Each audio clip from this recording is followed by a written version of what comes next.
Je m'appelle Evelyn Hart, 72 ans, née et élevée dans la banlieue de l'Ohio. J'ai l'habitude des longues routes et des longs voyages depuis ma jeunesse. Mais le trajet de cette nuit-là, près de 900 miles d'affilée, était différent. Je ne conduisais pas pour des vacances ou pour trouver un endroit où me reposer.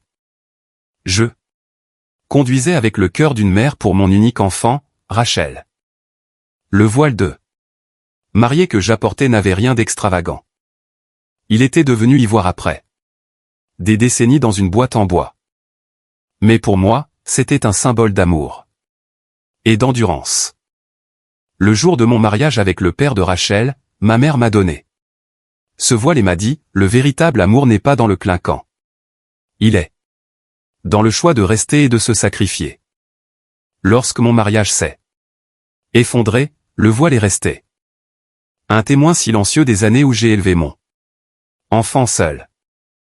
Et maintenant, je voulais le placer dans les mains de Rachel, comme ma mère l'avait placé dans les miennes. Mais quand la porte s'est ouverte, au lieu d'un câlin chaleureux, j'ai eu les yeux distants de ma propre fille. Elle a reculé, se glissant hors de mes bras comme on esquive un invité indésirable. J'ai senti mon cœur se briser en 100 morceaux. J'ai essayé de sourire, j'ai essayé de croire qu'elle était juste déconcertée par la surprise. Puis la voix de Derek est venue de derrière elle. Miellée, avec ce sourire tendu, auquel je n'ai jamais fait confiance.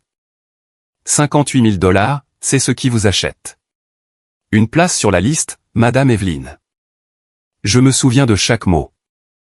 Ils sont tombés comme du plomb, glaçant ce porche éclairé. Je suis resté figé. Rachel a baissé la tête, les doigts tripotant le bord de sa robe de soie rose. Aucune protestation, aucun regard pour protéger sa mère de l'impolitesse de son fiancé. J'avais autrefois espéré que Derek serait un soutien solide pour ma fille. Mais tout ce que j'ai vu alors, c'était un calculateur, quelqu'un qui évaluait les gens en dollars. Pire, Rachel, l'enfant qui sanglotait dans mes bras quand elle a perdu son chiot à 10 ans, est restée silencieuse pendant que j'étais insulté. Sur le pas de sa porte. Je n'ai pas discuté. Je n'ai pas supplié. Je me suis retourné, j'ai déverrouillé mon téléphone et j'ai composé le numéro de la banque. La voix égale de l'opérateur a demandé la raison. J'ai répondu courez. Claire, fraude. Fraude familiale. En quelques minutes, 58 000 $ ont été gelés. Je suis descendu du Porsche, ma valise claquant sur le chemin de briques. Chaque pas me coupait comme un couteau, mais je me sentais étrangement calme. En me glissant dans la voiture, j'ai vérifié le rétroviseur. Rachel se tenait toujours là comme une statue pendant que Derek fronçait les sourcils, son téléphone vibrant sans arrêt dans sa main. J'ai démarré le moteur et je suis parti au rythme de la pluie sur le pare-brise. Quand je suis arrivé à l'hôtel, il était près de 7 heures du matin. J'ai longtemps eu l'habitude de gérer les choses seul, mais je ne m'attendais pas, à mon âge, à devoir encore apprendre une nouvelle leçon. Une gentillesse inconditionnelle peut vous transformer en portefeuille ambulant aux yeux de certaines personnes. L'employé de la réception a souri chaleureusement, m'a appelé Madame Hart et m'a remis la clé d'une suite avec vue sur le jardin. Ce respect, même si je le payais, m'a réchauffé bien plus que les mots de ma propre enfant. Maman, je ne savais pas que tu venais. J'ai posé la valise, je me suis enfoncé dans le canapé et j'ai sorti mon téléphone. Des appels manqués remplissaient l'écran. Rachel? Derek, numéros inconnus. Je les ai laissés. Je n'ai pas répondu. Je voulais qu'ils ressentent, pour une fois, ce que c'est que de n'avoir rien à quoi se raccrocher, comme je l'avais fait pendant des décennies. Quand mon mari est parti, quand j'ai dû être à la fois mère et père, quand j'ai fait des doubles car et que personne ne m'a demandé comment j'allais. Au 15e appel, j'ai coupé la sonnerie et les laissé en mode vibreur. 1 heure, 2, 3. Au moment où j'ai vérifié, il y avait 41 appels manqués. Les SMS s'accumulaient. D'abord suppliant, puis en colère, puis menaçant. Un de Rachel, maman, ça doit être une erreur bancaire. S'il te plaît, appelle-moi. Un autre de Derek, Evelyne. À quel jeu penses-tu jouer? Nous avons des centaines d'invités. Arrange ça. Maintenant. Puis ceci, écoute, vieille femme. Si tu ne débloques pas les fonds, tu le regretteras. Rachel pleure depuis toute la journée. C'est ce que tu veux? Je les ai tous lus, sauvegardés, fait des captures d'écran et les ai déposés dans un dossier séparé. Je l'ai nommé R58. Pour la première fois depuis des années, je me sentais forte. Au lieu de me recroqueviller pour m'excuser, j'ai choisi le silence et je les ai laissés goûter à la perte de contrôle. Je me suis levé, j'ai tiré les rideaux et j'ai regardé le jardin d'un verre profond en ce début de dimanche. Une pensée a traversé mon esprit. Peut-être que j'ai créé une autre Rachel. Une Rachel qui voit le sacrifice comme une évidence et l'argent de sa mère comme un droit, et non comme de l'amour. La pensée m'a fait si mal que ma poitrine s'est serrée. Mais en même temps, une petite flamme s'est allumée. Si je n'arrête pas ça maintenant, je perdrai Rachel pour de bon. Non. Pas à cause de Derek, mais à cause de ma propre indulgence. J'ai versé un petit verre du minibar et j'ai bu de petites gorgées. C'était amer, mais ça passait facilement. Le téléphone continuait de vibrer. Je ne répondais toujours pas. Dans ma tête, je voyais le voile de mariée posé dans la valise. Ce cadeau n'avait pas encore été offert, et peut-être le destin disait-il que je ne devrais pas le donner à ma fille dans ces circonstances. Vers midi, j'ai décidé d'appeler Charlotte King, mon avocate de longue date. Charlotte m'avait aidé il y a 10 ans dans une affaire de fraude à l'investissement où j'avais failli perdre le seul foyer qu'il me restait. Je lui faisais confiance. Après que j'ai résumé ce qui s'était passé, Charlotte est restée silencieuse un moment, puis a demandé, « Evelyne, êtes-vous sûre de vouloir aller jusqu'au bout?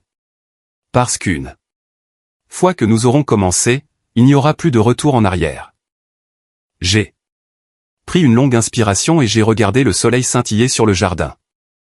J'ai dit, « Charlotte, j'ai été une bonne mère trop longtemps. Maintenant, j'ai besoin d'être une femme lucide. » Ce jour-là, je n'ai dormi qu'1 heure. Dans ma courte sieste, j'ai rêvé de Rachel, âgée de 12 ans, pleurant à cause d'une mauvaise note en mathématiques. J'ai essuyé ses larmes, les serré dans mes bras et lui ai dit, « Ça va, ma chérie. Je suis là. » Le rêve s'est évanoui. Le présent a envahi. Maintenant, c'était elle qui me faisait pleurer, et il n'y avait pas de « je suis là » venant d'elle vers moi. Je me suis redressé d'un bond, portant à la fois une profonde tristesse et une nouvelle force. Je savais que les jours suivants ne seraient pas paisibles, mais cette fois, j'étais prête. Adossé au fauteuil rembourré de l'hôtel, j'ai fermé les yeux, et dans ce silence, le passé a déferlé comme une tempête. Toutes ces années de mère célibataire sont revenues si clairement que je pouvais presque entendre le sifflet de l'usine, sentir l'huile de machine sur mon uniforme, et entendre la petite Rachel rigoler dans notre modeste logement. Mon mari, Marc, est parti quand Rachel avait 8 ans. Un matin glacial de février, il a laissé une note pliée sur la table de la cuisine, griffonnée, « J'ai besoin de liberté. Tu es forte. Tu t'en sortiras. Prends soin de notre enfant pour moi. » C'était tout. Pas d'appel pour expliquer, pas d'adieu à une petite fille qui sentait encore le savon pour enfant. Je me suis effondré sur le sol de la cuisine ce jour-là, sanglotant jusqu'à ne plus pouvoir respirer. Mais quand Rachel a jeté un coup d'œil dans son pyjama rose de chat et s'est frotté les yeux, demandant « Maman, où est papa ?» J'ai essuyé vite, avalé les tremblements et j'ai souri. « Il est en voyage d'affaires pour longtemps, mais je suis là avec toi. » J'ai choisi de porter la vérité seul. À partir de là, j'ai travaillé de jour au magasin du coin, de nuit au nettoyage de bureaux jusqu'à tard. Je me souviens de ces vieilles chaussures aux semelles usées, chaque pas sur le gravier. Certaines nuits, j'ouvrais la porte de l'appartement et j'entendais Rachel chuchoter. « Maman, je suis encore debout. » Je posais un sac de fast-food bon marché, là. Serrais fort, l'odeur de graisse dans mes cheveux se mêlant à son savon pour bébé. Notre appartement du 3e étage avait des murs si fins qu'on entendait les voisins se disputer, mais pour Rachel et moi, c'était un petit monde plein d'amour. J'accrochais ses dessins d'école au mur, notre propre petite galerie. Chaque feuille froissée et collée était un badge que je montrais à quiconque voulait écouter. Je n'ai pas toujours été forte. De nombreuses nuits, après que Rachel dorme, je m'asseyais près de la fenêtre avec une pile de factures, la lumière de la rue filtrant à travers les vieux rideaux, et je me demandais combien de temps je pouvais tenir. Mais le lendemain matin, quand Rachel courait me serrer dans ses bras, les cheveux en bataille, les fossettes apparentes, je trouvais plus de force. Un souvenir se distingue de ces années de collège. Lors d'une réunion de parents, l'enseignante a dit que Rachel était brillante et rapide, mais cachait ses sentiments. Je savais pourquoi elle ne voulait pas me rendre triste en évoquant son père. En rentrant à la maison, j'ai acheté un petit gâteau à la boulangerie du coin. Nous avons allumé une bougie et chanté sans occasion. Les yeux de Rachel se sont remplis et elle a chuchoté. « Maman, tu es mon héroïne. » J'ai mordu ma lèvre pour ne pas pleurer et j'ai dit. « Non, ma chérie, c'est grâce à toi que je peux être une héroïne. » J'ai tout fait pour qu'elle ne se sente pas inférieure. Je lui ai acheté sa robe de bal. Avec 2 mois de travail supplémentaire pour qu'elle ne se sente pas à sa place. J'ai économisé sou par sou et j'ai vendu ma vieille bague de mariage pour payer ses frais de scolarité. Je me souviens de son câlin écrasant quand la lettre d'acceptation est arrivée. Maman, nous l'avons fait. À ce moment-là, chaque épreuve en valait la peine. Mais cet amour inconditionnel a planté une graine d'attente. Je n'ai pas remarqué quand Rachel a commencé à supposer que je réglerais toujours les problèmes. Cours sur son premier loyer. J'ai fait un chèque. Vieille voiture en panne. J'ai vidé le fonds d'urgence. Je me suis dit. Juste cette fois. Cette fois est devenue toujours ma plus grande peur. Toutes ces années étaient que Rachel pense que l'amour équivaut à un don sans fin. Je lui ai appris qu'elle pouvait compter sur moi, mais j'ai oublié de lui apprendre qu'elle devait aussi se tenir sur ses 2 pieds. Et maintenant, debout à côté de Derek sur ce seuil, les yeux indifférents, je voyais le coup des années de surdon. Derek n'était pas le premier à lui instiller du poison à l'oreille. À l'université, un petit ami lui a dit un jour, « Ta mère est trop possessive. » Cette nuit-là, Rachel m'a crié dessus pour la première fois, « Tu ne me laisses jamais être libre. » J'ai pleuré tranquillement dans ma chambre, pensant que j'avais échoué. Quelques mois plus tard, elle a rompu avec lui et est revenue s'excuser, et j'ai pensé que tout allait bien. Je n'ai pas vu Derek arriver plus froid, plus patient, plus calculateur. Quand elle a présenté Derek, il était poli, suave, lui tenant la main comme s'il ne la lâcherait jamais.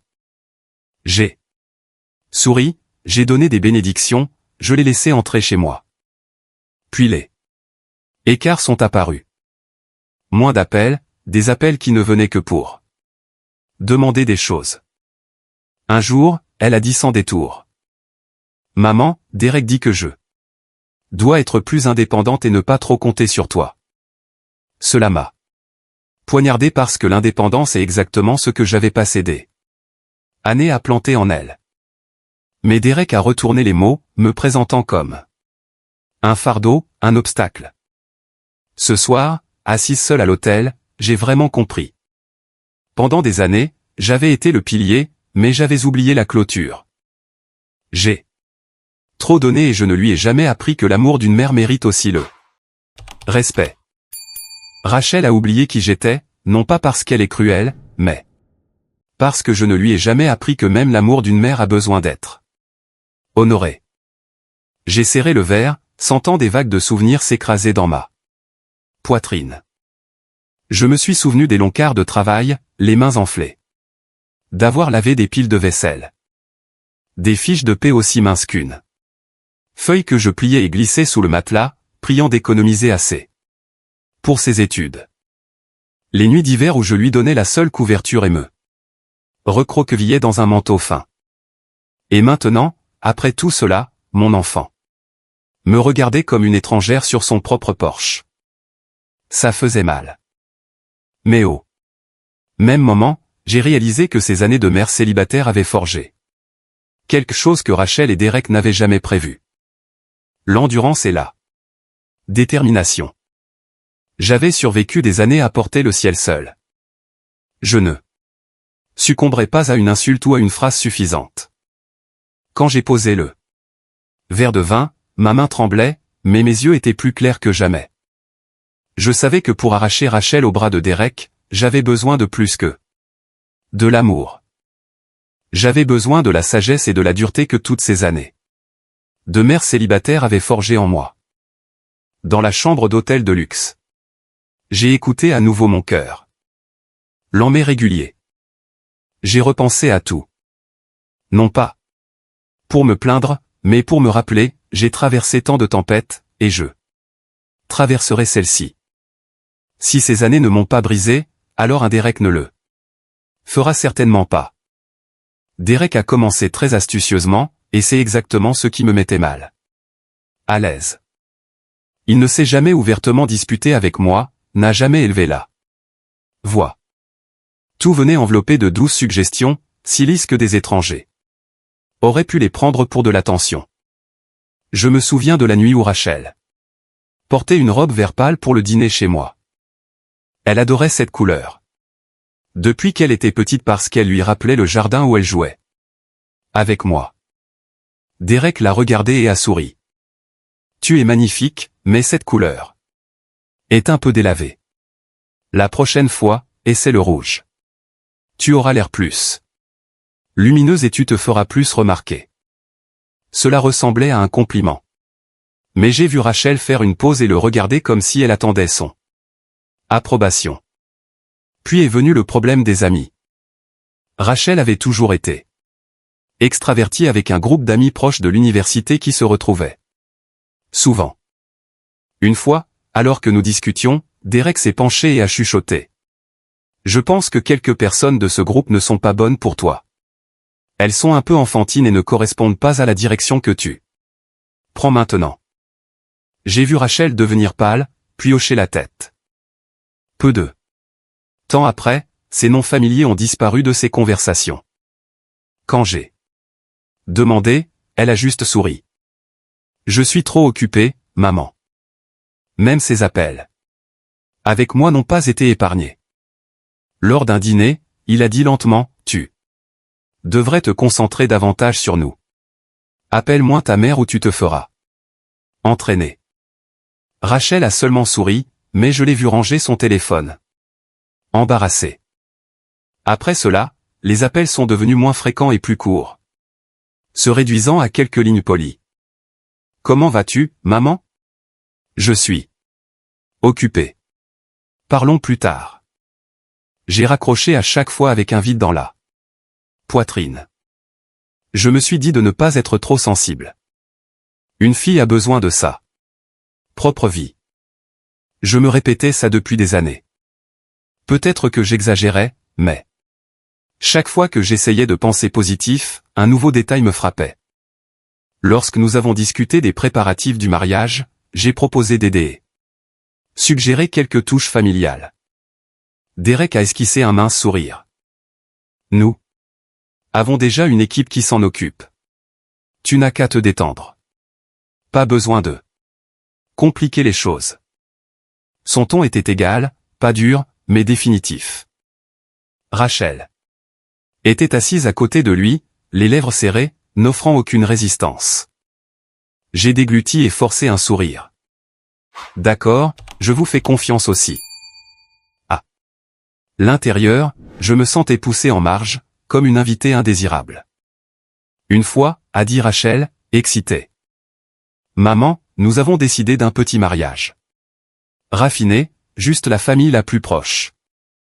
J'étais heureuse, pensant qu'au moins elle voulait quelque chose de chaleureux et d'intime. Mais quelques semaines plus tard, j'ai entendu parler d'une liste d'invités longue comme le bras. Les collègues de Derek, des amis de partout, des parents des deux côtés.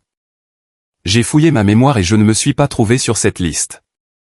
Petit et raffiné n'avaient été que des mots. Ce qui a disparu, c'était moi. Lors d'un des rares dîners où j'étais invité, Derek a levé son verre, souriant suavement. Il n'y a vraiment pas lieu de vous inquiéter. Il suffit de signer le transfert. Et nous nous occuperons du reste. Les mots ont glissé, clairs et lisses, sans aucune trace de honte. Rachel a baissé les yeux, serrant l'ourlet de sa robe. J'ai esquissé un sourire social et j'ai fait comme si de rien n'était, mais à l'intérieur, je suis devenue froide comme si j'étais entré dans un congélateur. La maternité réduite à un chiffre, une vie d'amour ramenée à un virement bancaire. Cette nuit-là, de retour à la maison, je n'ai pas pu dormir. J'ai ouvert mon ordinateur portable, me suis connecté à la banque et j'ai examiné chaque transaction. J'ai sauvegardé chaque reçu et email de confirmation dans un nouveau dossier. Je l'ai nommé R58. Rachel, 58 000 $. Voir ce nom m'a fait piquer les yeux. Ce n'était pas seulement de l'argent. C'était une vie de patience et de confiance, maintenant étiquetée par 3 courts caractères. À partir de ce jour, j'ai commencé une nouvelle habitude. J'ai tenu un journal. Mais pas le genre habituel. J'ai enregistré chaque petit changement chez Rachel. Comment elle appelait moins souvent. Comment elle esquivait les questions simples. Comment elle répétait les phrases préférées de Derek. Pas nécessaire. Sois plus indépendante. N'interfère pas. J'ai noté les dates et les circonstances avec soin. En tenant le stylo, je ne pensais pas que je construisais un dossier contre qui que ce soit. Je voulais juste une trace du changement. Je craignais qu'un jour, lorsque Rachel me serait complètement étrangère, j'ai besoin de ces pages pour me rappeler que ma fille était différente, qu'elle m'aimait vraiment. Mais au fond de moi, je sentais que ces lignes serviraient à un autre but, la preuve, la protection. Je n'avais aucune idée que je me préparais tranquillement au jour où j'en aurais besoin. Je n'aurais jamais imaginé qu'un simple tapotement sur l'écran d'un téléphone puisse changer un lien de sang. Mais ce matin-là, assise dans la voiture sous une bruine constante, c'est exactement ce que j'ai fait. J'ai ouvert l'application bancaire, j'ai fait défiler jusqu'au virement de 58 000 $ d'il y a 2 semaines, ma main tremblante mais ferme, et j'ai tapé sur « Je l'ai le virement ». L'écran s'est allumé, demande réussie. Mon cœur battait là. Chamade comme si j'avais sprinté. Le soulagement et l'amertume montèrent en même temps. À ce moment-là, j'ai su que je n'étais plus la mère qui ne faisait que s'incliner et accepter. J'avais tracé une ligne claire entre l'amour et l'exploitation. J'ai posé le téléphone sur le siège, démarré le moteur et laissé la pluie marteler le toit en rythme. La route devant moi était floue, mais à l'intérieur, je me sentais plus lumineuse que jamais. Pour la première fois. Depuis des années, je me sentais en contrôle. 15 minutes plus tard, le téléphone a vibré fort. Rachel, je n'ai pas répondu. 1 minute plus tard. Derek. J'ai laissé sonner. 5 minutes de plus. Un numéro inconnu. J'ai ri. Imaginant Derek faisant les 100 pas et essayant tous les téléphones possibles. Pour me joindre. Toute ma vie, j'avais été celle qui répondait dès que Rachel appelait. Maintenant, je choisissais le silence. Le téléphone continuait de vibrer, La sonnerie perçant l'intérieur de la voiture. J'ai coupé le son et l'ai laissé en mode vibreur, mais le siège tremblait encore comme un rappel. Quelqu'un se démène pour te trouver. J'ai appuyé sur l'accélérateur et me suis dirigé vers le Continental, l'hôtel que j'avais réservé. En m'enregistrant, le téléphone a vibré pour la 13e fois. La jeune employée a souri et a dit « Doucement, profitez de votre séjour, Madame Hart. » J'ai hoché la tête, ressentant quelque chose d'étrange. Ici, les gens m'appelaient par mon nom et me traitaient avec respect, tandis que ma propre fille m'avait traité comme un distributeur automatique.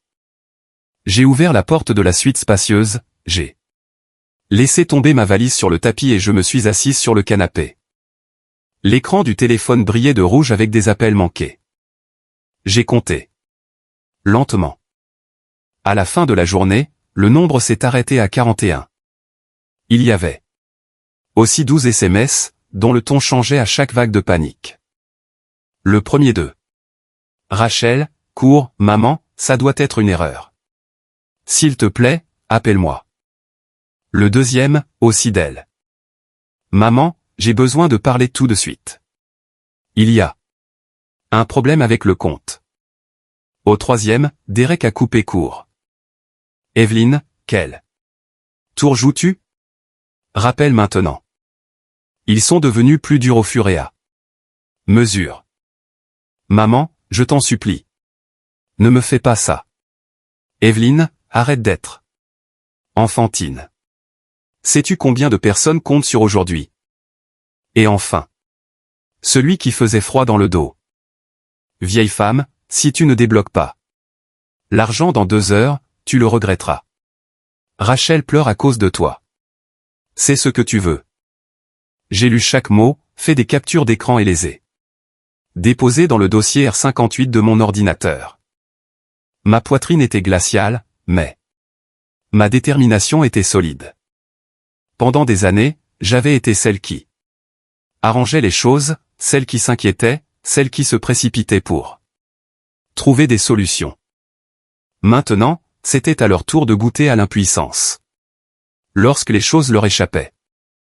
Cette nuit-là, je me suis assise près de la fenêtre de l'hôtel, regardant le jardin scintiller d'un or chaud. Le vin rouge dans mon verre brillait, et d'une certaine manière, il était plus doux que jamais. Chaque vibration du téléphone sur la table était comme un battement de tambour, annonçant que l'élan changeait. J'ai imaginé Rachel pleurant, Derek faisant les 100 pas, les deux habitués à me contrôler, goûtant enfin à être contrôlés. Une lueur de pitié a surgi, mais je l'ai étouffée. La pitié me ramènerait dans l'ancienne spirale. J'ai chuchoté, assez, Evelyne. Assez. Le lendemain matin, j'ai ouvert mon téléphone et j'ai vu 7 autres appels manqués. Ce qui a retenu mon attention, c'est le changement de ton. Rachel a laissé un message tremblant. Maman, je suis désolé. Je ne sais pas ce que Derek a dit hier. On peut parler? Mais 10 minutes plus tard, un SMS de Derek est apparu. Ne me fais pas croire que tu sabotes délibérément le bonheur de ta fille. Tu ne peux pas gérer les conséquences. Je suis resté immobile, les lisant encore et encore. Le contraste entre ces voix montrait clairement qui était vraiment en contrôle. Rachel aimait toujours sa mère, mais Derek avait transformé cet amour en un outil. Et j'ai réalisé que si je répondais maintenant, tous ces efforts seraient anéantis. J'ai classé tous les documents bancaires, sauvegardé une copie sur un disque externe et les ai enfermés dans le coffre-fort de la chambre. Je n'étais plus seulement une mère blessée. Je me préparais comme un soldat partant à la guerre. Cette nuit-là, j'ai ouvert mon petit carnet et j'ai commencé à écrire. Date, 41 appels, 12 SMS. La supplication s'est transformée en menace, l'amour en pression, mais je suis toujours là, silencieuse, écoutant chaque vibration sans bouger. C'est la première fois que je laisse ma fille ressentir mon absence, et je réalise que Je ne m'effondre pas. Je suis plus forte que je ne le pensais. Quand j'ai fermé le carnet, ma main s'est sentie plus stable. Les lumières du jardin se sont estompées, et la nuit a tout recouvert. Mais en moi, quelque chose s'est allumé. Le vrai combat avait commencé. Je me suis assoupi, et dans le rêve, j'ai vu Rachel, âgée de 12 ans, sanglotant dans mes bras à cause d'une mauvaise note, et j'ai senti ce petit corps frissonner. Et maintenant ce câlin ne m'appartient plus. Je savais que je devrais voir Rachel. Après 2 jours enfermé à l'hôtel, écoutant le téléphone vibrer sans jamais répondre, le cœur d'une mère ne peut rester enfermé éternellement. Je ne voulais pas que ma fille n'entende que la voix de Derek. J'avais besoin de la regarder dans les yeux et de lui dire enfin ce que j'avais gardé en moi pendant des années. J'ai posé une condition claire. Si tu veux me voir, viens seul. J'ai insisté sur le « seul ». Rachel est restée silencieuse au téléphone, puis a chuchoté « d'accord ». Je savais qu'une partie d'elle voulait encore écouter sa mère, et je m'accrochais à cette partie comme à un fil dans l'obscurité. L'après-midi suivant, je me suis assise dans le hall du Continental, un espace vaste, des lumières chaudes se déversant sur le carrelage poli, des talons qui cliquetaient et des roulettes de valises qui bourdonnaient doucement. Je maintenais ma respiration régulière, ma main serrée autour de mon petit journal. Pile à l'heure, Rachel est entrée. J'ai reconnu les yeux gonflés, les cils essayant de cacher des nuits de larmes. Elle portait la robe bleue que je lui avais donnée l'année dernière, celle que j'avais choisie. Après des semaines d'économie juste pour la voir sourire. La voyant dedans. Maintenant, mon cœur s'est adouci et s'est serré à la fois. Elle s'est dépêchée de venir et a ouvert les bras. J'ai reculé d'un demi-pied et j'ai levé la main. Doucement. Assieds-toi, ma chérie. Nous devons parler comme 2 adultes. L'air s'est alourdi. Rachel a hésité, puis s'est assise en face de moi. Je l'ai regardé droit dans les yeux, les 4 questions que j'avais forgées pendant 2 jours, prêtes dans mon esprit. J'ai demandé, qui a payé tes frais de scolarité à l'école primaire pour que tu puisses fréquenter une meilleure école que celle de notre quartier? Rachel a murmuré, toi, maman. J'ai continué. Qui a travaillé 2 emplois, pour que tu aies les mêmes livres et les mêmes vêtements que tes amis? Rachel a hoché la tête, les yeux brillants. Toi. Maman. Je n'ai pas cligné des yeux et j'ai poursuivi, qui a renoncé à la couverture et a eu froid tout l'hiver quand tu avais 13 ans pour que tu puisses dormir au chaud? Sa voix s'est étranglée. Toi. J'ai baissé la voix, lente et régulière. Qui a vendu sa dernière bague de mariage juste pour payer tes frais de scolarité? Elle n'a plus pu se retenir. Les larmes ont coulé. Toi. Je me suis redressé et j'ai laissé le silence s'installer entre nous. Puis, j'ai demandé une dernière fois, pas fort, mais assez lourd pour couper profondément. As-tu besoin d'un reçu pour aimer ta mère, Rachel? Ma fille est restée silencieuse. Elle a baissé les yeux, les poings serrés sur l'ourlet de sa robe bleue. Ce silence m'a fait plus mal que n'importe quel déni.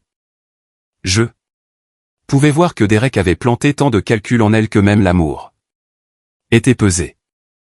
Je ne voulais pas la laisser s'échapper. J'ai sorti mon téléphone. J'ai ouvert l'un des nombreux comptes d'épargne, je lui ai montré le solde. Pendant une seconde, puis je l'ai fermé. Je ne montre pas de l'argent. Je te rappelle ce que la gentillesse pèse. La gentillesse n'est pas négociable, et elle n'est pas censée être transformée en un chiffre sur un papier. Rachel a expiré.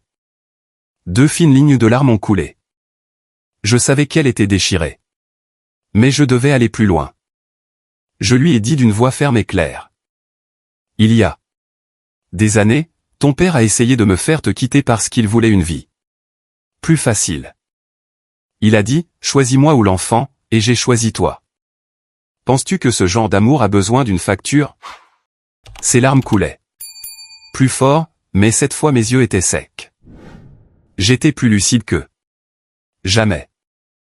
Je l'ai regardé droit dans les yeux et j'ai prononcé chaque mot. Je te donne 24 heures. Soit tu me respectes, soit tu respectes l'homme qui veut m'effacer de ta vie. Ne pas décider est aussi une décision. Je me suis levé. J'ai redressé mon manteau et je n'ai pas tendu la main pour essuyer ses larmes. Comme je le faisais autrefois. Mon dos était droit. Mes pas étaient fermes. En passant devant la table, je l'ai entendu s'étouffer. Maman. Mais je ne me suis pas arrêté. Je savais qu'il était temps pour Rachel de faire son propre choix.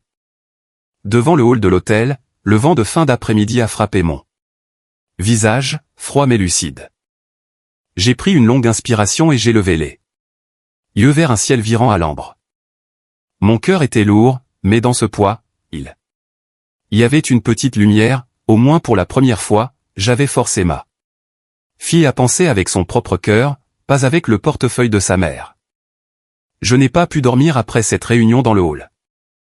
Tout ce que j'avais dit à Rachel se rejouait dans ma tête, clair comme une horloge qui sonne dans une pièce silencieuse.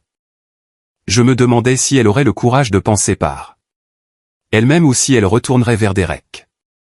Vers minuit, il y a eu un léger coup. Je me suis levé d'un bond, j'ai marché jusqu'à la porte, le cœur battant. Quand elle s'est ouverte, Rachel se tenait là, seule. Ses yeux étaient toujours gonflés, ses épaules tremblantes sous la lumière du couloir. J'ai discrètement fait un pas de côté, la laissant entrer. Rachel s'est assise sur le canapé, les mains entrelacées. Il a fallu un long moment avant qu'elle ne parle. Maman, je dois être honnête, Derek il suggère toujours, au début, je pensais que c'était de l'attention, mais ça ne cessait de grandir. Il m'a dit de ne pas porter de robe longue, a dit qu'elle me faisait paraître vieille. Il m'a dit de moins parler en public. Puis il m'a donné une liste d'amis que je devrais garder à distance parce qu'ils ne correspondent pas à l'image qu'il veut pour moi. J'ai écouté, la poitrine serrée. J'ai demandé calmement mais sèchement. Est-ce de l'amour ou une laisse? Rachel s'est tue. Elle a fixé ses mains. Puis a chuchoté comme une confession, je n'entends plus ma propre voix. Maman. Souvent, je veux parler, mais j'entends Derek dans ma tête me dire de ne pas le faire, disant, les gens vont me mépriser. Je me suis assise à côté d'elle et j'ai posé une main sur son épaule. Ferme les yeux, Rachel. Imagine le mariage dont tu as vraiment rêvé enfant, pas celui de quelqu'un d'autre, le tien. Elle a fermé les yeux. Sa respiration a ralenti. Puis, comme une enfant sincère, elle a chuchoté, petit, confortable sur une plage avec la famille proche. Je n'ai jamais aimé les grandes fêtes. Je veux juste le bruit des vagues. Et mes proches qui rient. J'ai laissé cette réponse en suspens. Puis j'ai demandé, alors pourquoi est-ce t'as pas accent grave-l'œil et bruyant maintenant? Rachel a ouvert les yeux, m'a regardé, puis a baissé la tête. Parce que Derek dit que ça doit l'être. Il dit que plus le mariage est grand, plus ça prouve à quel point nous sommes heureux. Sinon, les gens penseront qu'il n'est pas assez bien. Pour moi. J'ai serré sa main et j'ai dit fermement, le bonheur n'a pas besoin d'un public. Si tu as besoin de 100 inconnus pour croire que tu es heureuse, ce n'est pas du bonheur. C'est une performance. Rachel a pleuré. Mais cette fois, c'était des larmes de réveil. Elle s'est appuyée sur mon épaule et a chuchoté, maman, je suis si fatiguée. Je n'arrive plus à distinguer l'amour du contrôle. Tout est un gâchis. J'ai tapoté son dos et j'ai murmuré. C'est exactement à ce moment-là que tu traces la ligne. L'amour te fait grandir. La manipulation ne fait que resserrer le nœud. Nous avons parlé tard dans la nuit, la pièce éclairée par une douce lampe de chevet. Rachel M'a raconté de petites choses. Comment Derek attrapait son téléphone et lisait tous ses messages. Comment il se moquait quand elle voulait inviter quelques amis proches. J'ai écouté et j'ai rangé chaque détail, mais je n'ai pas interrompu. J'ai juste demandé, qu'est-ce que cela t'a fait ressentir? Chaque fois, sa voix devenait plus calme et plus vraie. Lentement, j'ai vu son visage se détendre, comme un masque qu'elle avait porté trop longtemps. S'enlevait enfin. Une lueur de sourire a effleuré ses lèvres, puis s'est soudainement transformée en un rire. C'était léger et clair, le même que quand elle était petite, courant dans le jardin dans une robe à fleurs que j'avais maladroitement cousue. Je suis resté immobile, écoutant, blessé et soulagé à la fois. Pendant des années, je pensais que ce rire avait disparu pour toujours. Mais ce soir, pour la première fois depuis longtemps, j'ai de nouveau entendu le vieux rire de mon enfant. Ce n'est plus une enfant, mais au moins ce rire prouvait qu'une vraie partie de Rachel était toujours vivante, une partie que Derek n'avait pas volée. Quand l'horloge approchait de 3 heures du matin, nous sommes-tu. Rachel a posé sa tête sur son bras, les yeux lourds, et je me suis assise à côté d'elle, tirant doucement une couverture sur elle. Je savais que ce n'était qu'une première étape, mais une porte s'était ouverte, et avec même une lueur de lumière, je croyais pouvoir ramener ma fille à elle-même. La lumière du soleil matinal a filtré à travers les rideaux sur le visage de Rachel alors qu'elle dormait sur le canapé. Ses paupières étaient gonflées, mais ses traits semblaient plus calmes après notre longue discussion. Je me suis assise à table avec un café froid, la regardant comme si un clignement d'œil pouvait tout faire disparaître. Je savais que la nuit dernière n'était qu'un début et que la route à venir serait plus difficile. Quand Rachel a ouvert les yeux, son regard était hésitant. Elle a demandé d'une voix rauque, « Maman, si j'annule le mariage, tu penseras que je suis un échec ?» J'ai posé la tasse. Et j'ai croisé son regard. L'échec n'est pas de se marier ou de ne pas se marier.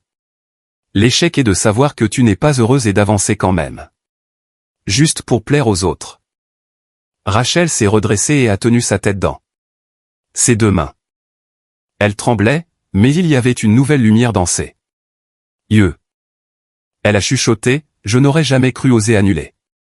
J'ai peur que Derek explose. Peur que les gens se moquent. Peur de te décevoir à nouveau. » J'ai coupé court. Ma chérie, j'ai vécu assez longtemps pour savoir que la vie ne peut pas être décidée par le regard de la foule. La seule personne que tu dois affronter, c'est celle dans le miroir. L'air s'est alourdi. Je savais que Rachel luttait avec sa propre peur, mais au moins pour la première fois, elle l'a dit à haute voix. À midi, son téléphone a sonné. Le nom de Derek a clignoté à l'écran. Elle m'a regardé, suppliante. J'ai légèrement hoché la tête. Réponds. Mais cette fois, écoute avec ton cœur, pas avec ta peur. Je me suis assise en face d'elle et j'ai regardé en silence. Rachel a décroché. Allô? Le grognement de Derek est venu du haut-parleur. Où es-tu? Pourquoi ton téléphone était-il éteint toute la nuit? Sais-tu combien de répétitions nous avons encore aujourd'hui? Rachel a serré plus fort le téléphone et a pris une profonde inspiration. Je suis avec ma mère. Il y a eu une pause à l'autre bout du fil. Puis Derek a baissé la voix, douce comme toujours. Je comprends. Tu aimes toujours ta mère, mais ce mariage est le nôtre. Ne laisse pas les étrangers interférer. J'ai vu Rachel serrer les lèvres. Puis soudain, sa voix est devenue claire. Des étrangers? C'est ma mère. Les mots ont tranché la corde invisible qu'il avait ligotée si longtemps. Derek est resté silencieux pendant quelques secondes, puis a de nouveau élevé la voix. Rachel, calme-toi. Sais-tu combien nous avons dépensé? Si nous annulons maintenant, nous serons là. Risé. Rachel a tremblé, mais n'a pas raccroché. Elle m'a regardé, les yeux implorant de la force. J'ai fait un léger hochement de tête. Et elle l'a dit. Comme si elle laissait tomber un poids qu'elle avait porté trop longtemps. Si nous devons nous marier pour faire un spectacle pour les gens, je préfère qu'on se moque de moi plutôt que de vivre toute une vie dans un mensonge. Derek, le mariage s'arrête ici.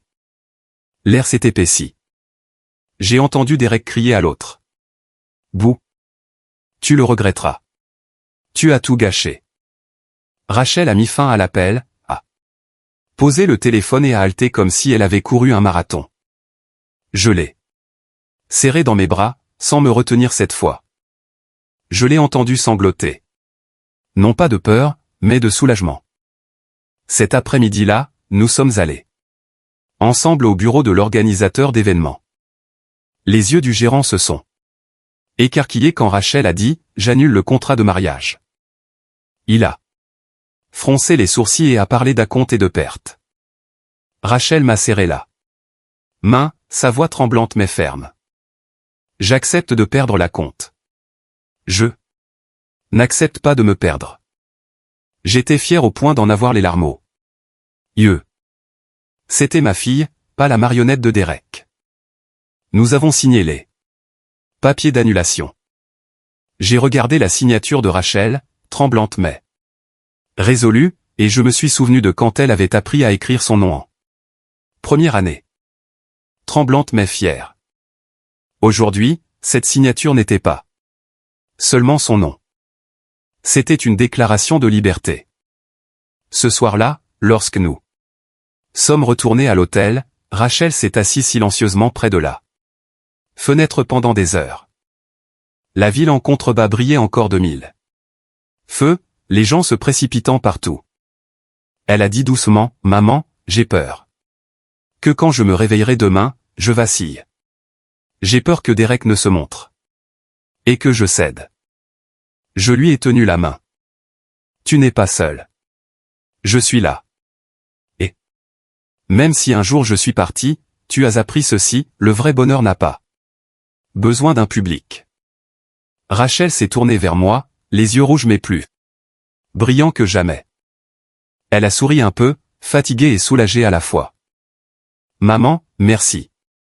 C'est peut-être la première fois depuis des années que je me sens vraiment réveillée. » Le lendemain, la nouvelle de l'annulation s'est rapidement répandue parmi les proches et amis.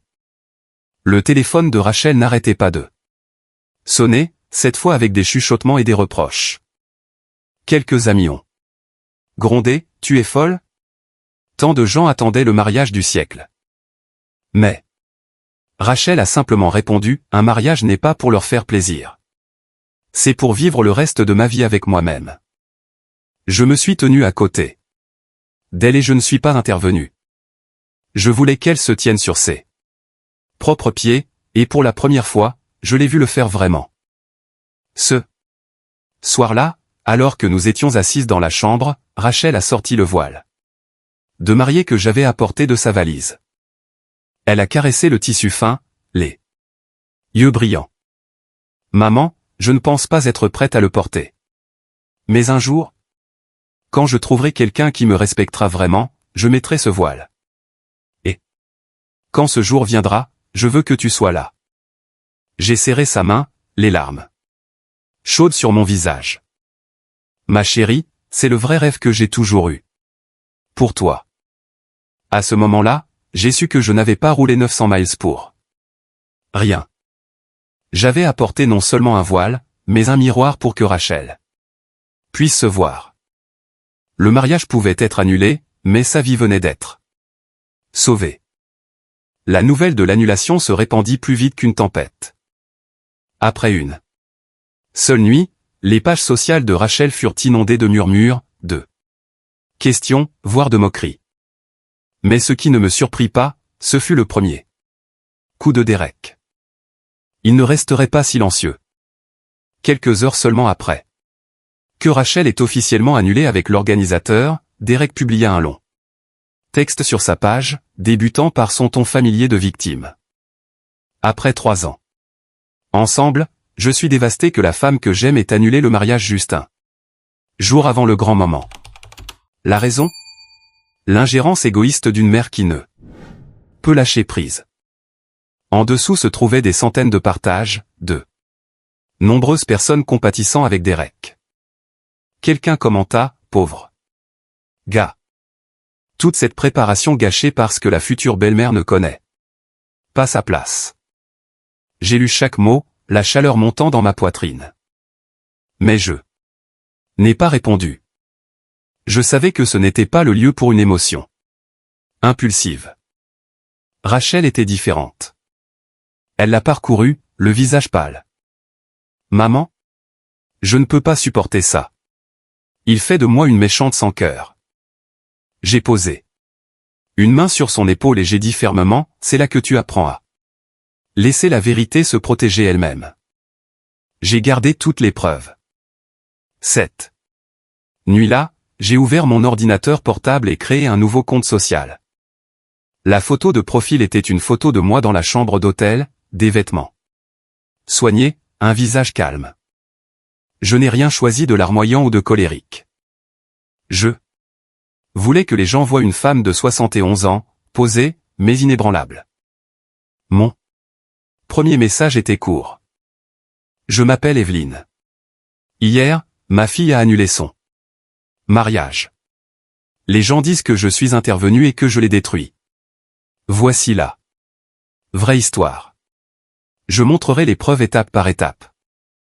J'ai joint une photo du reçu de 58 000 $. Une preuve claire que j'avais payé le mariage que Derek appelle maintenant le rêve partagé de deux jeunes gens. En moins d'une heure, des centaines de commentaires affluèrent. Les gens n'entendaient plus seulement un son de cloche. De nombreuses femmes écrivirent, s'il vous plaît, continuez à raconter, nous voulons entendre. Certains hommes admirent, si j'étais son parent, je ne resterais pas silencieux non plus. Rachel était assise à côté d'eux. Moi, inquiète et surprise. Elle demanda doucement, maman, tu es sûre? Si tu t'impliques, tu seras beaucoup attaqué. J'ai souri. Ma chérie, j'ai vécu toute une vie de mère célibataire. Quelques commentaires désagréables en ligne ne peuvent pas me briser, mais rester silencieuse pourrait te briser. Dans le deuxième message, j'ai partagé les messages que Derek m'avait envoyés lorsque l'argent était gelé. Il a commencé par « Chère Madame Evelyne, ça doit être un petit pépin. S'il vous plaît, débloquez-le pour que nous puissions nous détendre. » Puis ça s'est transformé en menace. Si vous ne réglez pas ça dans 2 heures, vous le regretterez. Ne me forcez pas à vous traiter comme une ennemie. J'ai ajouté une ligne. C'est ainsi qu'un homme parle à la mère de sa fiancée. Ce message s'est répandu comme une traînée de poudre. Les commentaires affluèrent. Il ne veut que l'argent. Incroyablement irrespectueux envers une femme âgée. Rachel, réveille-toi. C'est un manipulateur. Rachel a lu, les yeux embués. Maman, je n'avais jamais réalisé que la vérité pouvait être si puissante. Mais Derek n'abandonnerait pas. Le lendemain matin, il publia une vidéo, la voix tremblante comme si le monde entier s'était retourné contre lui. Il a dit, j'aime vraiment Rachel, mais ça. Mère a transformé ça en une affaire d'argent. J'ai fait ma proposition à Rachel. Pas au portefeuille de Madame Evelyne. Les étrangers qui ne connaissaient pas l'histoire auraient pu le croire, mais j'étais prête. Ce soir-là, j'ai publié la dernière preuve, un clip audio que j'avais enregistré lors d'un dîner quelques semaines auparavant. Dedans, Derek disait nonchalamment, Rachel, laisse juste ta mère signer. Nous avons besoin d'argent. Ce n'est pas comme si nous étions demandant à un inconnu. Si elle veut des places au premier rang. Considérez cela comme l'achat d'un billet, ai-je écrit. C'est ainsi que l'amour se transforme en commerce. Je n'ai besoin de la pitié de personne. J'ai juste besoin que la vérité soit vue. Cette fois, il n'avait nulle part où se cacher. Les commentaires explosèrent. Ses propres mots l'exposent. 7. Mère n'a rien détruit. Elle l'a exposé. Rachel, sois reconnaissante d'avoir pu t'en sortir à temps. Rachel était assise à côté de moi, les mains tremblantes en faisant défiler les commentaires. Puis elle s'est tournée et m'a serré fort dans ses bras. Maman, je l'ai laissé construire un mur entre nous. Trop longtemps. Maintenant, je vois que tu n'es pas juste mon filet de sécurité. Tu es la seule qui ait osé se battre pour moi. J'ai tapoté son dos. Non. Rachel. C'est toi qui as pris la décision. Si tu n'avais pas dit stop la nuit dernière, toutes mes preuves ne t'auraient pas sauvé. Après 3 jours, la tendance s'est inversée. Derek a tenté quelques autres publications, mais chacune a été anéantie par la communauté. Un inconnu m'a envoyé un message. Madame Evelyne, j'ai fréquenté Derek avant. Il m'a contrôlé et m'a fait couper les ponts avec ma famille. Quand j'ai vu votre histoire, j'ai su que je n'étais pas seul. J'ai répondu, merci pour votre courage. La vérité a besoin de voix comme la vôtre. Et comme je m'y attendais, 2, puis 3 femmes ont témoigné de la même dynamique. Isolement, contrôle, manque de respect. Le masque de Derek était tombé. Dans la chambre d'hôtel, Rachel et moi avons regardé le fil d'actualité défiler à l'écran. Elle a chuchoté, maman. J'avais peur au début, mais maintenant je comprends. Le silence est l'arme là. Plus dangereuse des cruelles. J'ai été silencieuse trop longtemps. J'ai souri. Plus légèrement que je ne l'avais fait depuis des lustres. Tu as appris la chose la plus importante. Ta propre voix. Cette nuit-là, j'ai écrit un dernier message. Je ne me bats pas pour vaincre Derek. Je me bats pour récupérer ma fille. Et pour rappeler à chaque femme, l'amour ne doit jamais s'accompagner de menaces ou de conditions. Le bonheur n'a pas besoin d'un public, et il n'a certainement pas besoin d'un reçu. Le message a été partagé des dizaines de milliers de fois, mais ce qui m'a le plus ému n'était pas le nombre. C'était les messages privés d'étrangers. Merci. Votre histoire m'a aidé à quitter une relation toxique. Rachel a lu avec moi, les larmes tombant sur le clavier. Maman, je ne suis pas seulement libre. J'ai l'impression de pouvoir aider les autres. Quand j'ai fermé l'ordinateur portable, la pièce est devenue silencieuse. J'ai écouté la respiration régulière de Rachel, plus paisible que depuis des jours. Dehors, le champ de bataille en ligne était toujours bruyant. Mais dans mon cœur, un calme rare était revenu. Je savais que le combat n'était pas entièrement terminé, mais nous avions franchi l'étape la plus importante. Nous avions retrouvé la vérité, nos voix et nous-mêmes. Lorsque 2 des ex de Derek ont rendu public leurs expériences d'isolement familial, les réseaux sociaux ont semblé exploser. Des éléments qui semblaient autrefois dispersés se sont assemblés pour former une image claire. Derek n'était pas une victime. C'était un récidiviste avec le même mode opératoire. J'ai lu chaque témoignage, en colère pour elles et souffrant intérieurement. Je savais le courage qu'il faut pour montrer de vieilles blessures à une foule. 2. Ces témoignages, une vague inattendue s'est répandue. Les gens ont commencé à utiliser un tag simple et puissant, fixer des limites. Au début, seules quelques femmes plus âgées l'utilisaient pour parler de gendres insensibles ou de filles distantes. Mais en une seule nuit, c'est devenu un mouvement. Des mères, des jeunes femmes, même des hommes qui avaient été contrôlés dans leur mariage se sont joints. La section des commentaires sous ma publication s'est transformée en une sorte de forum. Certains racontaient, d'autres écoutaient, d'autres comprenaient. Une jeune femme a écrit, Madame Evelyne, grâce à votre histoire. J'ai réalisé que mon petit ami me pousse à couper les ponts avec ma mère. Je ne serai plus silencieuse. Une autre mère a laissé une ligne tremblante, mon fils m'a un jour traité de fardeau. En lisant votre publication, je vois que je ne suis pas la seule. J'ai observé le flux, non pas avec une joie triomphante, mais avec une profonde tristesse.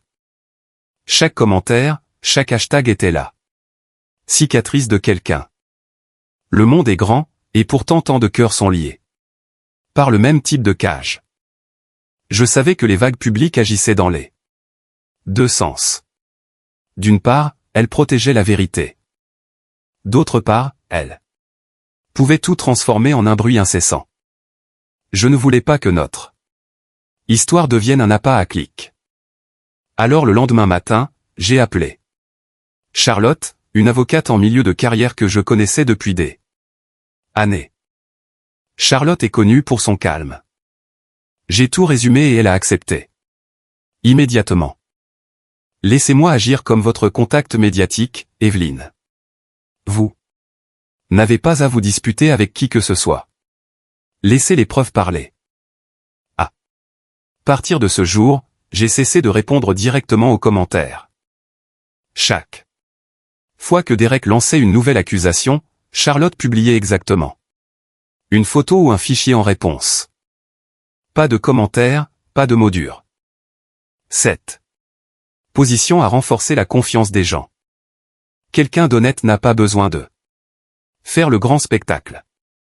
Pendant ce temps, Derek a commencé à perdre l'équilibre. Il ne supportait pas d'être mis à l'écart. Ses publications sont devenues plus frénétiques, son-on passant de la supplication à la méchanceté. Un jour, il a même tapé « Rachel n'est rien sans moi ». Madame Evelyne a ruiné la vie de sa fille. Mais au lieu de gagner de la sympathie, il n'a fait que montrer sa vraie nature. Les gens ont coupé cette phrase et l'ont partagée partout avec des légendes comme « Est-ce à cela que ressemble l'amour ?» Un homme qui parle de sa fiancée comme ça est terrifiant. Rachel l'a vu, le visage pâle. Elle a dit en tremblant « Maman, je n'arrive pas à croire qu'il ait pu écrire ça. » J'ai juste soupiré. Quand les gens perdent le contrôle, leur vrai moi se révèle. Traite cela comme une preuve, pas une blessure. Pour éviter d'être entraînée, Charlotte a conseillé à Rachel de bloquer tout contact personnel avec Derek. Et Rachel l'a fait sans son ancienne hésitation. Le numéro de Derek est allé directement dans la liste noire. Les SMS de cris ont cessé de s'accumuler sur le téléphone de Rachel. Désormais, toute communication, le cas échéant, passerait par l'email officiel du cabinet d'avocats. Cela a non seulement protégé Rachel des colères soudaines de Derek, mais a aussi placé toute l'affaire sur un terrain juridique clair. J'ai vu les épaules de ma fille s'alléger comme si elle avait laissé tomber un sac de pierre. Un soir calme. Alors que nous étions assises dans la chambre d'hôtel, Rachel a soudainement demandé « Maman, sommes-nous en train de gagner ?» Je l'ai regardée longuement, puis j'ai répondu lentement « Ma chérie, ne pense pas en termes de victoire et de défaite. Notre but n'est pas de faire perdre Derek. C'est de faire la lumière sur la vérité. Tu n'as pas besoin de bruit. Tu n'as besoin que de la vérité. » J'ai vu les yeux de Rachel s'illuminer. Elle a hoché la tête et a chuchoté, « C'est ça. Le bonheur n'a pas besoin d'un public et la vérité n'a pas besoin de crier. » J'ai su cette nuit-là que ma fille avait fait un long pas sur le chemin du retour vers elle-même. À partir de ce jour, je n'ai presque plus eu à intervenir directement. La vague fixée des limites a continué de se propager, mais au lieu du chaos, elle est devenue un endroit où de nombreuses personnes ont trouvé du courage. Charlotte a géré chaque attaque publique. Rachel a appris à se taire avant de répondre. Plus de précipitation. Quant à moi, pour la première fois depuis des mois, je pouvais siroter un thé sans que mon cœur ne s'emballe. Le combat n'était pas terminé, mais l'équilibre avait basculé. Non pas à cause du bruit, mais parce que, pièce par pièce, de petites Vérité s'assemblaient pour former une image complète. Le lendemain matin, j'étais assise avec Charlotte King dans son lumineux cabinet d'avocat. Des piles de dossiers épais reposaient soigneusement sur la table.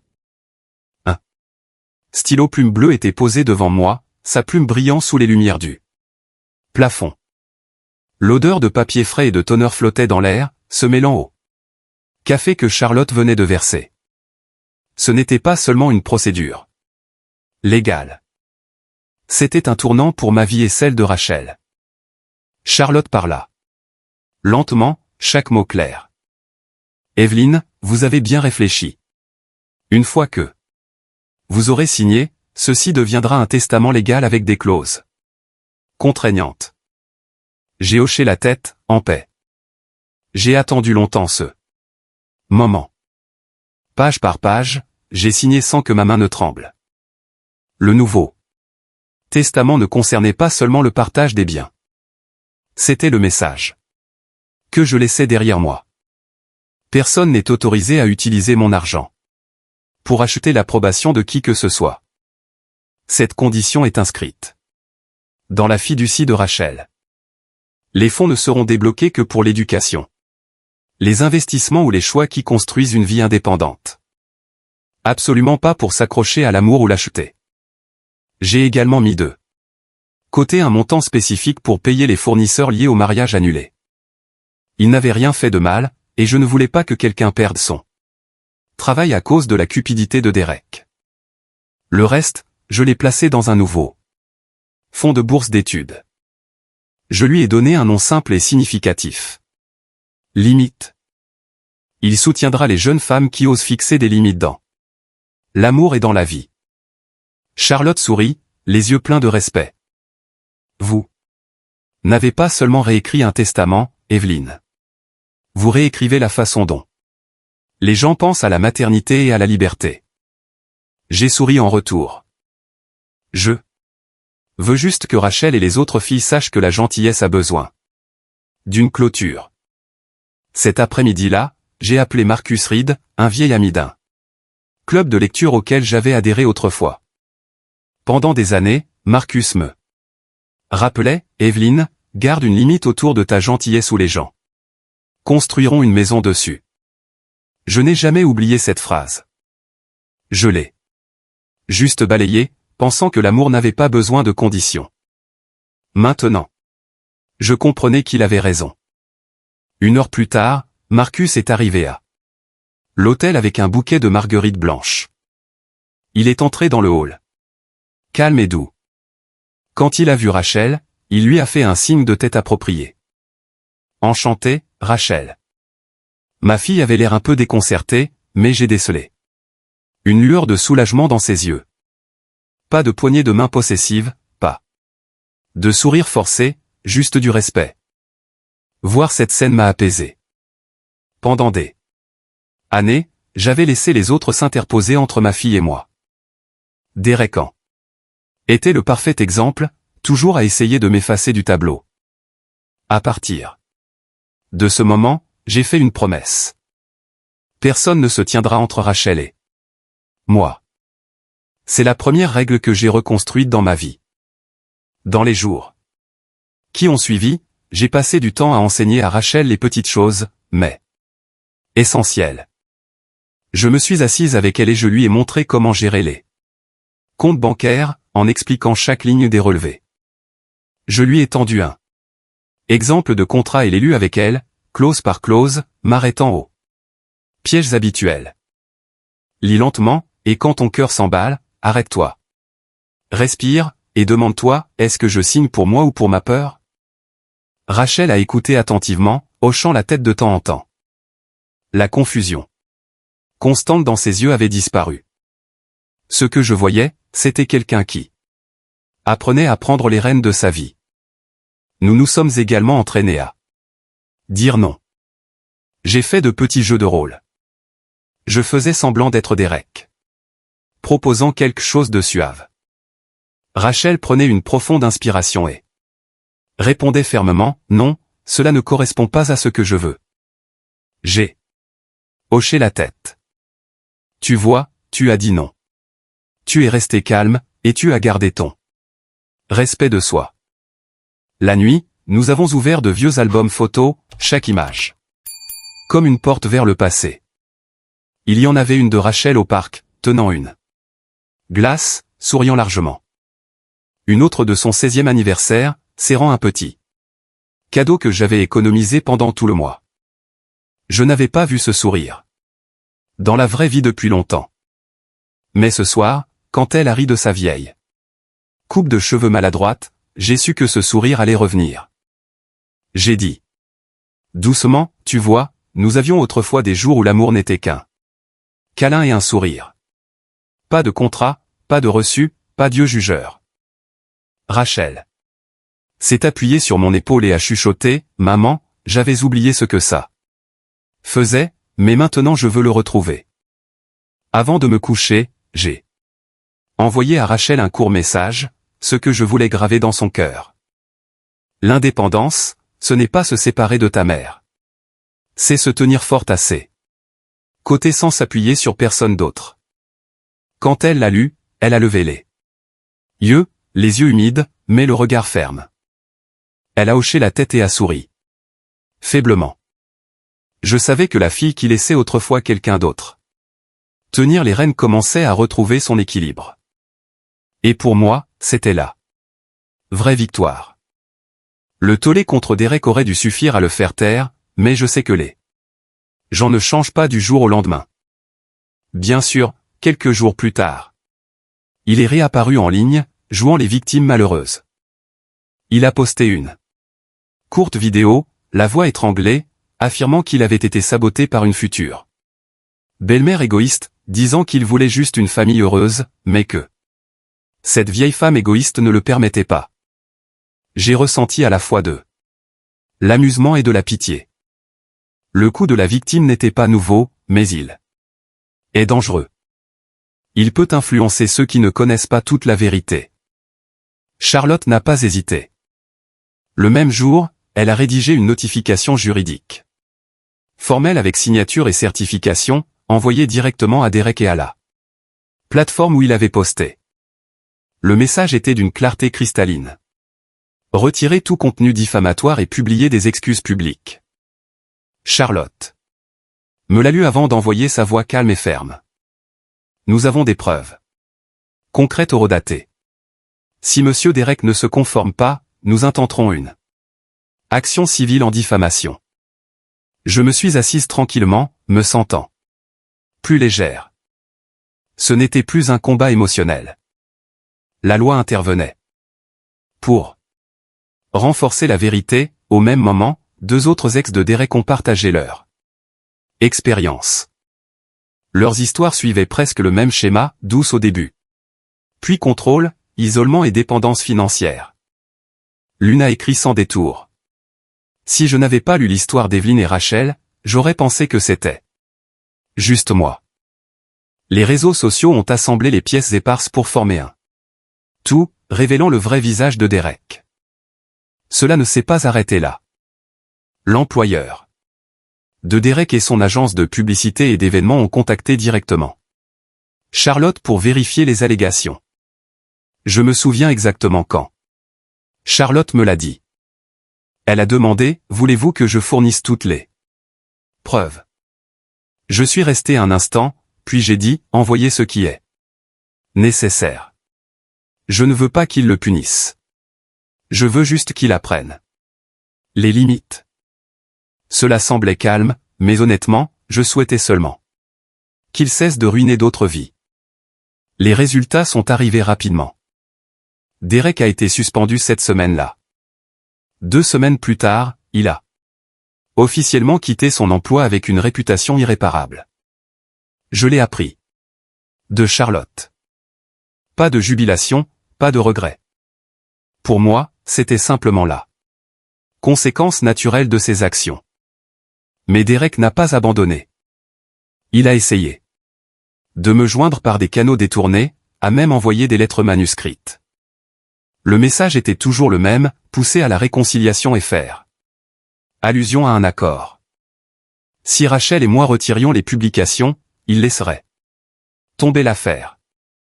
Charlotte a juste affiché un sourire froid et a renvoyé l'intégralité du dossier de preuves notarié et horodaté. Elle a ajouté une ligne, il n'y a rien à négocier cette fois. Derek s'est tu. Ce qui m'a le plus ému, ce n'est pas sa chute. C'est la façon dont Rachel a géré la situation. Pour la première fois, elle s'est assise à table, a ouvert son ordinateur portable et a écrit un long courriel à Derek. Je me suis assise derrière elle, sans intervenir, j'ai juste regardé. Elle a écrit simplement. Je mets formellement fin à toutes les relations avec vous, personnelles et légales. Ne me contactez plus.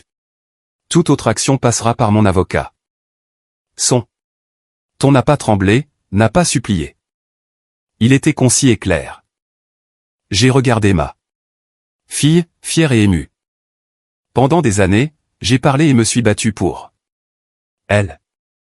Maintenant, elle écrivait sa propre déclaration. Je n'ai pas changé un mot, j'ai juste posé une main sur son épaule. Tu as très bien fait, ai-je dit. Je suis là, mais tu as tenu bon. Rachel a levé les yeux, plus stable que jamais. Après cet email, ce fut le silence. Plus d'appels rapides.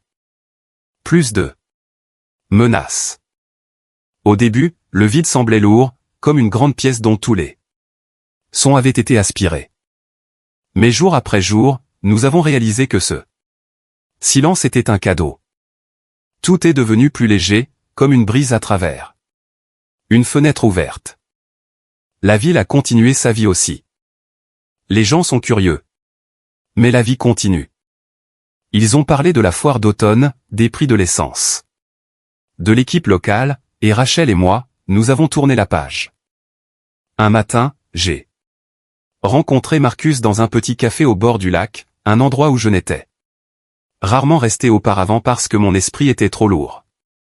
Marcus est arrivé aussi calme que jamais, et a posé un cappuccino devant moi. J'ai regardé la lumière du soleil sur l'eau, puis je me suis retourné et j'ai dit, lentement mais sûrement. Je suis fatigué, Marcus, mais je suis libre. Il a souri, n'a rien dit de plus, a juste hoché la tête doucement. À ce moment-là, j'ai senti que mes mots étaient pour lui, pour moi, et pour quiconque s'est déjà perdu dans une relation toxique. J'étais fatigué, mais j'étais libre. Et la liberté, après tout, vaut plus que n'importe quel mariage, n'importe quel regard, n'importe quel éloge ou blâme dans le monde. 6 mois s'étaient écoulés depuis que tout s'était calmé, et j'ai réalisé que le temps a un pouvoir de guérison qu'aucun médicament ne peut égaler. Rachel a lentement reconstruit sa vie, une petite brique solide à la fois. Elle a trouvé un emploi dans un cabinet de design d'intérieur où ses collègues valorisaient sa créativité plus que son apparence ou ses relations. Je me souviens des soirs tardifs où mon téléphone sonnait. Le message était juste une ligne, « Maman, tu as dîné ?» Mais pour moi, c'était une promesse silencieuse que ma fille réapprenait à se soucier. Chaque ligne, aussi courte soit-elle, était comme un battement de cœur régulier, me rappelant que la distance entre nous se réduisait. Rachel a également commencé à s'ouvrir. Elle a dit qu'il y avait un nouveau collègue, un homme simple et sans chichi. Avant de l'inviter ou que ce soit, il posait toujours une petite question, « Comment va ta mère ?» Cela peut sembler ordinaire, mais pour moi, cette question importait plus que n'importe quel bouquet ou cadeau. Seule une personne qui fait vraiment attention se souvient que l'amour n'est pas seulement 2 personnes. C'est le monde de l'autre. J'ai vu les yeux de Rachel quand elle l'a mentionné, brillants et calmes. Si différent du regard anxieux qu'elle avait aux côtés de Derek. Quant à moi, je me suis aussi donné une chance. Les week-ends, j'acceptais les invitations de Marcus Reed à faire des pique-niques. Il apportait un vieil appareil photo et chaque fois que nous trouvions un coin ensoleillé dans les pins, Marcus me donnait toujours la meilleure place. Il ajustait patiemment. L'objectif, s'assurant que la lumière tombait juste comme il faut sur mon visage. Pas de paroles douces, pas de vœux. Ces petites actions m'en disaient assez. Le véritable amour est généralement silencieux. Pas besoin de prouver. Pas de public requis. Un soir, Rachel a dit qu'elle voulait rencontrer Marcus. J'ai hésité, inquiète du fossé générationnel, inquiète que de vieilles douleurs puissent encore la hanter. Mais cette nuit-là ne s'est pas déroulée comme mes craintes. Nous nous sommes assis dans une cuisine chaleureuse, la douce lumière jaune comme un feu de cheminée après une tempête. Rachel a versé du thé à Marcus. Il a partagé quelques souvenirs de notre club de lecture, sa voix calme. Rachel a écouté attentivement. Pas de gêne, juste du calme et de la paix. Alors que nous débarrassions la table, Rachel s'est soudainement tournée vers moi, la voix tremblante mais ferme. Je comprends maintenant, maman. L'amour signifie ajouter quelqu'un à tes côtés, pas soustraire ta famille. Je suis resté immobile quelques secondes, puis j'ai ri à travers les larmes. Et l'amour ne demande jamais de reçu. Nous avons ri tous les trois. Le son n'était ni lourd, ni brisé. Il s'est répandu comme de la musique, touchant chaque coin de la pièce. Dans les jours qui ont suivi, ma fille et moi nous sommes concentrés sur la finalisation du fond, limite. Nous avons organisé de petites réunions et invité des personnes ayant une expérience vécue à partager comment elles avaient surmonté le contrôle et les abus émotionnels. J'ai observé Rachel prendre des notes avec soin comme si elle apprenait non seulement pour elle-même, mais pour transmettre.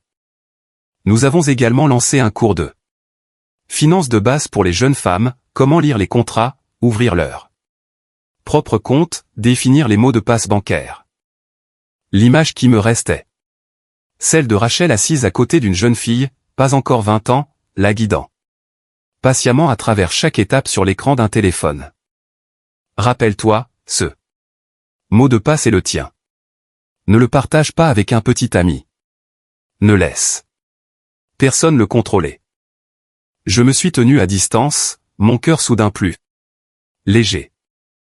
Je sentais que je vieillissais, et je me sentais heureuse. Ma fille n'avait pas seulement été libérée.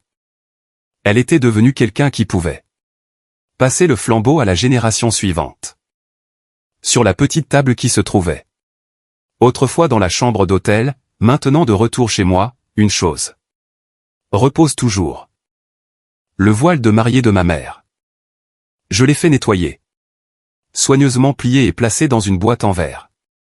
Il repose là, n'étant plus quelque chose à agiter pour acheter une place à un mauvais mariage. Il repose immobile, une promesse pour le jour où la bonne personne et le bon amour arriveront, et Rachel le portera. Et cette fois, je serai là non pas comme une étrangère, mais comme la racine irremplaçable de sa vie. J'ai regardé le voile. Et j'ai souri. Le passé fut orageux. Le présent est calme et l'avenir est grand. Ouvert. Nous avons appris à aimer à nouveau. Aimer sans nous perdre. Aimer sans contrôle. Aimer sans preuve. C'est peut-être la leçon la plus importante qu'une vie de maternité puisse transmettre à une fille. Un matin frais d'automne, je suis retourné sur la petite plage où Rachel et moi avions l'habitude de nous promener. Le sable était toujours doux, les vagues murmuraient toujours contre le rivage comme il y a des années. Seul mon cœur avait changé. C'est là que j'avais autrefois rêvé d'un petit mariage, juste avec la famille vraiment proche. Rien de chichiteux ou d'ostentatoire. Je ne suis pas revenu pour planifier quoi que ce soit, mais pour m'asseoir, expirer et écrire quelques lignes pour moi-même. J'ai ouvert mon carnet en cuir usé à une page blanche. Ma main tremblait légèrement mais écrivait fermement, les limites ne ruinent pas l'amour. Les limites le protègent. Il m'a fallu de nombreuses années pour comprendre que l'amour ne signifie pas laisser les gens vous marcher dessus. L'amour ne signifie pas serrer les dents malgré la douleur et Mesurer sa valeur par le sacrifice. L'amour n'est complet que lorsqu'il a des limites, comme le rivage qui retient les vagues, les empêchant de tout emporter. J'ai regardé les vagues blanches et j'ai pensé à la route derrière moi. Je ne regrette pas d'avoir roulé 900 miles toute la nuit avec le voile de ma mère pour Rachel. Je ne regrette pas d'avoir gelé 58 000 $ et d'avoir fait face à des dizaines d'appels menaçants. Je ne regrette qu'une chose, d'avoir appris à dire non trop tard. Si j'avais été un peu plus courageuse plus tôt, j'aurais peut-être épargné à Rachel un peu de douleur. Puis je me suis rappelé que la vie ne nous permet pas de revenir en arrière, seulement d'avancer. Avancer signifie être reconnaissante, même pour les leçons qui arrivent tard. Rachel est apparue derrière moi et m'a passé un bras autour de l'épaule. La chaleur de sa main a rendu la brise marine plus douce. Elle a chuchoté comme si elle parlait. Aux vagues, tu m'as sauvé d'une vie entière à devoir me prouver. Je me suis retourné et j'ai vu qu'il n'y avait plus de tremblement dans ses yeux. Seulement de la certitude. J'ai souri et j'ai répondu, tu t'es sauvé. Toi-même, Rachel. J'ai juste allumé la lumière. Je voulais qu'elle sache que la vraie force n'est pas l'argent ou les pas que j'ai faits pour elle. C'est le courage qu'elle a trouvé en elle-même. Le vent s'est levé, l'air salé piquait mes yeux. Je me suis assise là, pensant à d'autres mères dans ce monde. Combien se tiennent sur le perron de leur propre vie, laissant leurs enfants, leurs maris et des étrangers décider pour elles? Combien sont restées silencieuses? Par peur, croyant que le sacrifice est obligatoire? J'aimerais qu'elles puissent entendre cela.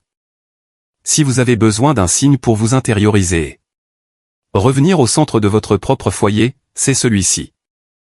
Je sais que je ne suis pas seul dans ce voyage.